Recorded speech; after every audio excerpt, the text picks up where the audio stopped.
Harry has bet an amputee Invictus Games GT driver £100 that he can beat him in a fastest lap challenge. The prince suggested the wager with former Commando Paul Vice-MC as he visited the Royal Marines main training base in Limestone, Devon, for the first time as the outfit's Captain General last week. In 2011, Prince Harry, then an Apache helicopter pilot, provided air support to Corporal Vice and his section during Paul's fourth tour of Afghanistan.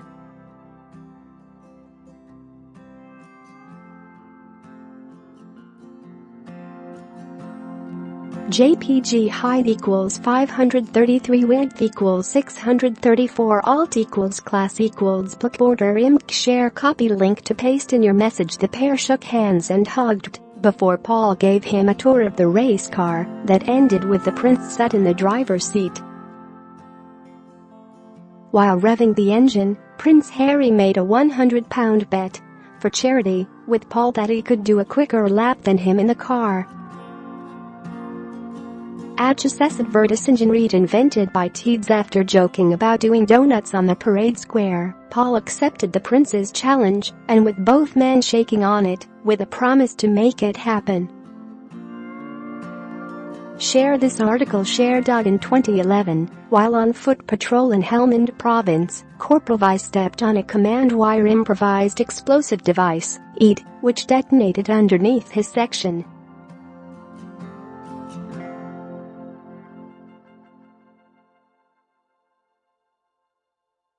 JPG height equals 422 width equals 634 alt equals class equals book order img share copy link to paste in your message. Prince Harry visits Royal Marines Commando Training Center. Loaded 0% progress 0% 0 o'clock PREVIOUSPLAYSKIPLIVEMUT 0 o'clock current time 0 o'clock duration time 2:45 full screen ED text video QUALITY 576p 540p 360p 274 ground white black or green blue yellow magenta cyan opaque semi opaque background white black or green blue yellow magenta cyan opaque semi transparent window white black or green blue yellow magenta cyan opaque semi transparent font size 50% 75% 100% 125% 150% 175% 200% 300% 400% text edge style non-erase depreciation firm drop shadow font family default monospace serif proportional serif monospace sans serif proportional sans serif casual script small caps default stana minimus expand class. He suffered a traumatic brain injury resulting in paralysis of his right arm, and more than 400 pieces of shrapnel were removed from his body by surgeons. He was, as a subsequent documentary called him, the commando who refused to die. He was one of 6 casualties from the explosion which, as he describes, took from me the one thing I felt I was born to do, be a soldier. In 2014, he competed in the first Invictus Games, winning a gold medal in cycling. After the games he had to have his left leg amputated below the knee. He was medically discharged in August 2015. His 7-medal haul at the 2016 Invictus Games meant he returned home as the competition's most successful male athlete. Paul said, as ever, it was a pleasure to meet the Duke, who was incredibly generous with his time. I showed him around our car and he loved sitting in the racing seat. He was asking lots of questions about the controls and what the car is like to drive. That's when he said that he reckoned he could drive it quicker than me on a lap of the track, so I thought, you're on, and then the Duke suggested we wager £100 on it for charity.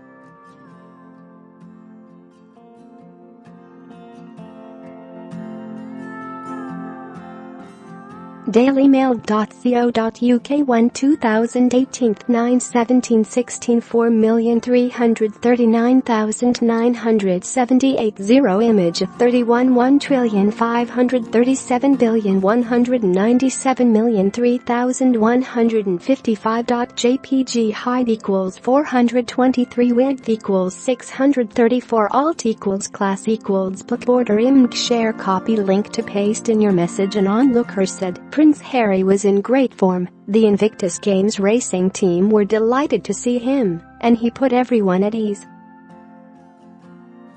He was really interested in the race cars and couldn't wait to sit inside one and rev the engine, which startled a couple of his assistants who were standing near to the exhaust. He spent around 45 minutes meeting not only the racing drivers, who are all injured ex-armed service personnel, but also their families and the team's mechanics, asking everyone what their roles were and making them feel special. There was a lot of excitement about Harry's bet with Paul, so it will be fascinating to see who ends up being quickest on the track. Paul just needs to keep in mind that letting Harry win might help his chances of a knighthood. Prince Harry arrived at last week's event in a Royal Navy Wildcat maritime attack helicopter drawn from the Commando Helicopter Force, who provide crucial aerial support to the Royal Marines.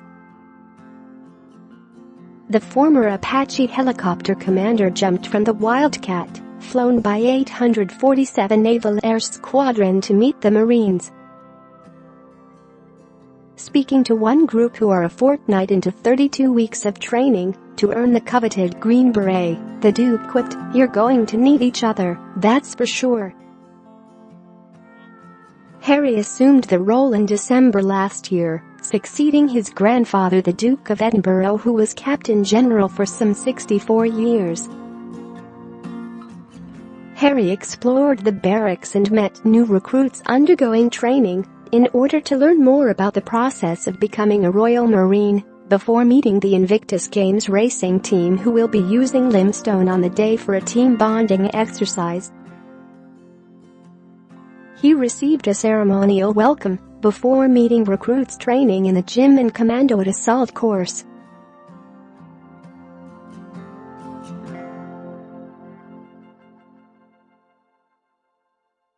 JPG height equals 533 width equals 634 alt equals class equals book border img share copy link to paste in your message. The Duke also learnt about the support services on offer to Royal Marines, such as the on-site rehabilitation center, the Royal Marines charity, and a regular family group called Who Let the Dads Out, at which Marines families take time to chat, play and have a cup of tea once a week. The Commando Training Center at Limestone selects and trains all Royal Marines officers, recruits and reserves. On average, 1,300 recruits, 2,000 potential recruits and 400 potential officers attend training courses and acquaint courses there every year. The Royal Marines, which can trace its origin back to 1664, is the UK's elite amphibious fighting force. Each recruit has to complete the Commando course, including the rope regain assault course. The training ground in Limestone trains all officers, recruits and reserves, as well as providing an on-site rehabilitation center. It is also the home of the Royal Marines charity, a number of welfare groups,